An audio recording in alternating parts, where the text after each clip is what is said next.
السلام علیکم ناظرین، آج آیت نمبر 116 سورۃ البقرہ کی پڑھی جائے گی۔ اعوذ باللہ من الشیطان الرجیم، بسم اللہ الرحمن الرحیم۔ وقالوا اتخذ اللہ ولدا سبحانہ، اور یہ کہتے ہیں کہ اللہ تعالیٰ نے اولاد بنا لی، اللہ تعالیٰ اولاد رکھتا ہے، سبحانہ، وہ اس سے پاک ہے۔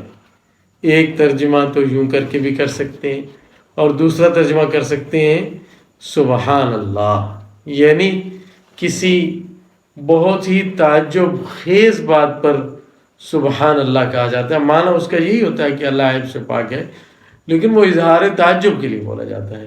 تو دونوں طرح ہو سکتا ہے کہ وہ لوگ کہتے ہیں اللہ نے اولاد بنا لی، سبحان اللہ، یعنی کتنی عجیب بات ہے ان کی، اور دوسرا وہ لوگ کہتے ہیں اللہ تعالیٰ نے بنا لی، یعنی اولاد رکھ لی، وہ پاک ہے، یعنی عیب سے پاک ہے۔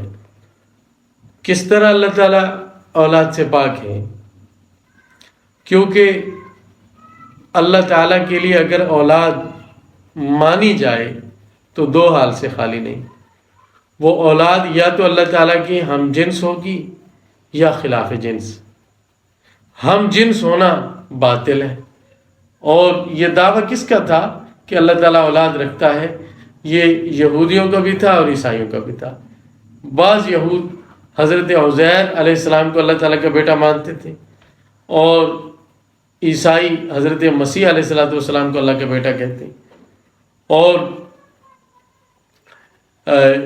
جو مشرکین ہیں وہ فرشتوں کو، مکہ کے مشرک فرشتوں کو اللہ تعالیٰ کی بیٹیاں کہا کرتے تھے، اللہ تعالیٰ کی اولاد کہا کرتے تھے۔ تو یہ جو اللہ تعالیٰ کے لیے اولاد کا دعویٰ کرتے ہیں، وہ سب یہ مانتے ہیں کہ اللہ تعالیٰ کی اولاد اس کے ہم جنس نہیں ہو سکتی، کیونکہ ذات حق کی لوازم میں سے ہے کہ کوئی اس کا ہم جنس نہ ہو۔ یہ بات تمام مذاہب والے مانتے ہیں کہ ذات حق تعالیٰ کے لیے لازم ہے، ذات حق کے لوازم میں سے ہے کہ اس کا ہم جنس کوئی نہ ہو۔ اچھا، تو اگر ہم جنس نہیں تو دوسری شک کہ وہ اولاد خلاف جنس ہو۔ خلاف جنس اولاد کا ہونا تو ویسے ہی عیب ہے، سب مانتے ہیں۔ تو اللہ تعالیٰ کے لیے اولاد ثابت نہ ہو سکی، نہ ہم جنس، اس کا کوئی قائل ہی نہیں، اور نہ وہ ممکن ہے، کیونکہ وہ ذات حق کے لوازم کے خلاف ہے، اور خلاف جنس عیب ہے، اور اللہ تعالیٰ ہر عیب سے پاک ہے۔ تو یہ ہے کہ وہ کہتے ہیں اللہ نے اولاد بنائی، سبحانہ، کیسی عجیب بات ہے، یا یہ کہ اللہ تعالیٰ اس سے پاک ہے۔ بل لہو ما فی السماوات والارض، بلکہ اسی کا ہے جو کچھ آسمانوں اور زمین میں ہے، یعنی یہ سب کچھ اس کے مملوک ہیں، اور جن کو یہ اللہ کی اولاد کہہ رہے وہ بھی اس کے احاطہ ملکیت میں داخل ہیں، اور وہ ان سب کا مالک ہے۔ اور اولاد کی اس کو احتیاط بھی کیوں ہوتی؟ وہ تو ہر چیز کے خود مالک ہیں، جب وہ مالک ہیں ان کو کسی چیز کی محتاجی نہیں۔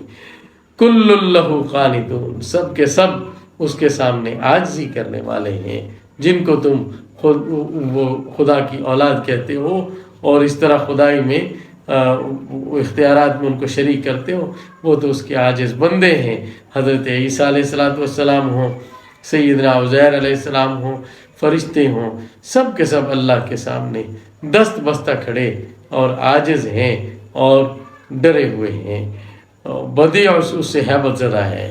بدیع السماوات والارض، وہ آسمانوں اور زمین کو بغیر نمونے کے پیدا کرنے والا ہے، یعنی اس سے پہلے ان کا کوئی ماڈل، کوئی نمونہ نہیں تھا جس کو دیکھ کر بنایا ہو، کوئی نقشہ نہیں تھا۔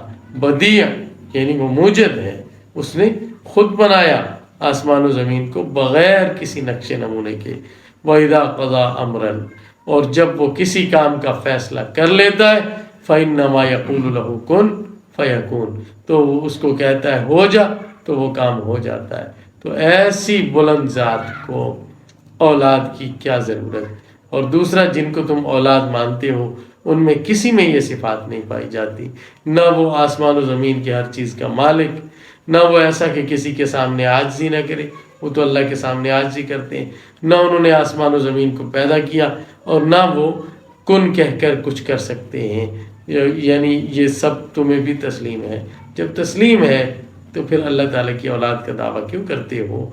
اولاد میں اور باپ کی جنس بھی ایک ہوتی ہے، اور گویا اگر وہ اولاد ہوتے تو وہ بھی خدا ہوتے، جس طرح تم بھی ان کے خدائی کا دعویٰ کرتے ہو، ان کے خدا ہونے کا دعویٰ کرتے ہو، تو پھر ان کے لیے یہ سب اختیارات بھی ثابت ماننے پڑیں گے، اور تم میں سے کوئی بھی اس کا قائل نہیں ہے۔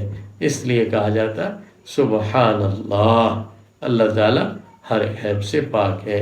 یہاں تک ناظرین 117 آیات ہو گئی ہیں سورۃ البقرہ کی۔ اللہ حافظ۔